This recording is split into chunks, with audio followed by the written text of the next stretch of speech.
they think.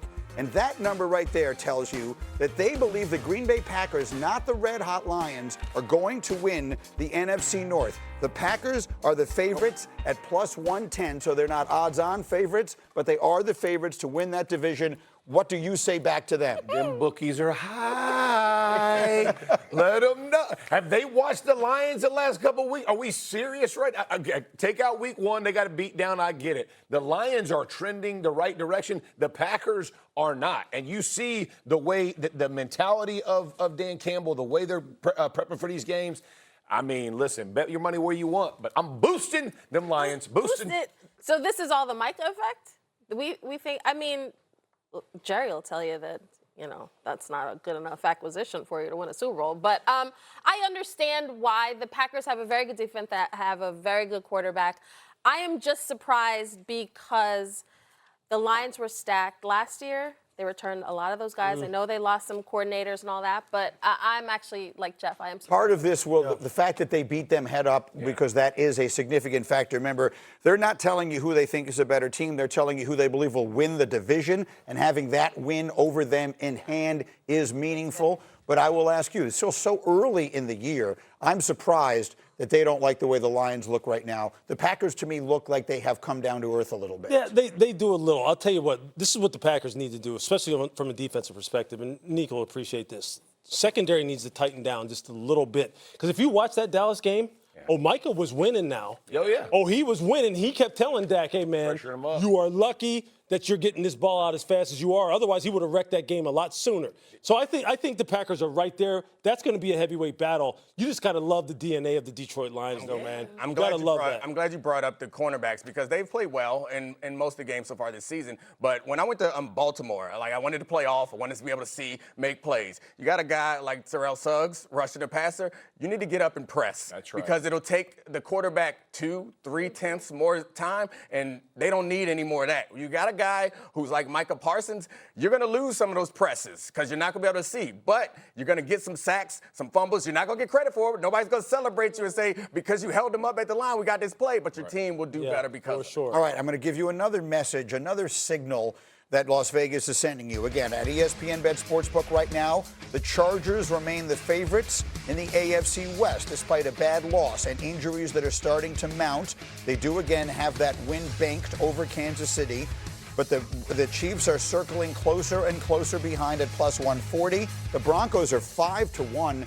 I'm not convinced watching these teams play right now that Denver isn't actually the best team in that division. The one loss they had against with the leverage penalty was ridiculous. They should have beaten the Colts in that game. In your mind, who's the best team in the AFC West? Look, I'm still going to go with the Chiefs because I think they are not operating at full strength. And Kimberly said it earlier. Look, you have to judge a team based upon what it looks like when they're at maximum capacity. And they still aren't yet, but they look totally different just this past week. And they have championship pedigree. You can't bet against that, in my estimation, right now, especially if they're getting healthier. They have won 9 straight division titles, looking to complete a decade. All these teams have big, glaring weaknesses. But the Chiefs, their weakness is one that's small and it's one that's getting addressed. Like those tackles, both of them aren't coming back for the Chargers. And the Broncos, like Bo Nix, has some limitations that you're not going to be able to overcome. So I think the Chiefs have the weaknesses that I'm less afraid of. The mounting injuries for the Chargers are scary. I mean, you can overcome a lot, but the mounting up front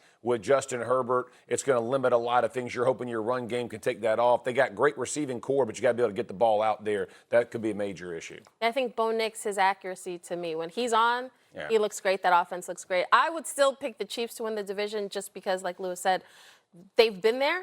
And I trust them. I give them the benefit of the doubt to figure it out because each year they've had to reinvent themselves on offense, and they figure out a way. A reminder, the Chargers are 3-0 in the division, which obviously is a factor here. And then, Lewis, I wanted to put one up there about the Jets because you just did the game on Monday night and give you a chance to tell us what you saw. Their win total began the season at 5.5, and it remains 5.5, despite the fact that they are now 0-4. They would need to go 6-7 the rest of the way to go over this total. I just wanted to put that number up there, Lewis, to give you a chance. What did you see from the Jets when you did the game on Monday night? Look, I saw what everyone else saw. The fact of the matter is this. Every time a coach talks about the fact that penalties and turnovers kill your hopes and dreams when it comes to winning in the NFL, you saw it displayed in real time.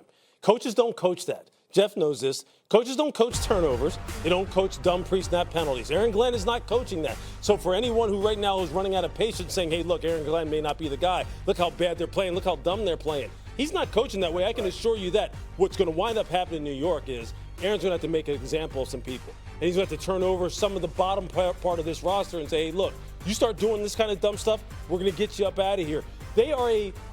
They're a much more talented team than what they've shown so far. They've lost 2 games by walk-off type of situations. They got beat down by one team. That was Buffalo. Miami didn't beat them down. You can't win giving up 100 yards of field position and penalties and 3 turnovers. That's right. It's as simple as that. They get that corrected, they're on the right track now. Yeah, I agree with you. I think, and it takes time. You know, Aaron Glenn is coming in there. He's trying to change the thought process of these players. Tell him. Look directly at Greeny. We fair caught a punt on the 3, Jeff. I mean, talk to him about patience. We fired the first guy. Right. When we did. So we fired one guy. I mean, there's only so many. You got to hire people. And so at some point, you have to work through those issues. Hey, guys, we can't do these. But it does take time. And I think people's patience with this organization and with the guys you brought is going to be very important. To your point, Aaron Glenn is not coaching it. He will. No one coaches it. Can I say this real quick? Oh, go out there and commit penalties, guys. Can I say this real quick? Remember where Aaron came from? He came from Detroit. Do you remember how long it took him to turn it around? Yes, It took him 3 seasons. Okay, and people were calling for Dan Campbell's head too. What did they start off with? 10-1. Yeah. That's what Because they started first they season. took over a We gotta go to terrible break. team. Coming up, guys. The Jets are not a terrible team. All right, as we continue, numbers of what they're allowing 330 yards a game. The offense hasn't been a whole lot better. So the question is pretty simple. The way they are playing right now, it has been good enough to win these games. Some of that has come with complimentary football. Some of it, candidly, has come with a little fluky stuff here and there. You blocking kicks. I know that's not an accident, but it's not something you can count on.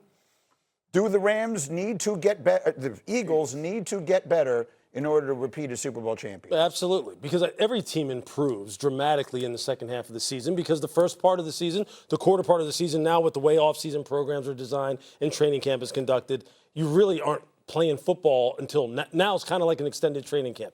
They're figuring things out. They have a new offensive coordinator. The offensive line isn't playing as good as it was last year. Saquon has not fallen off of a cliff.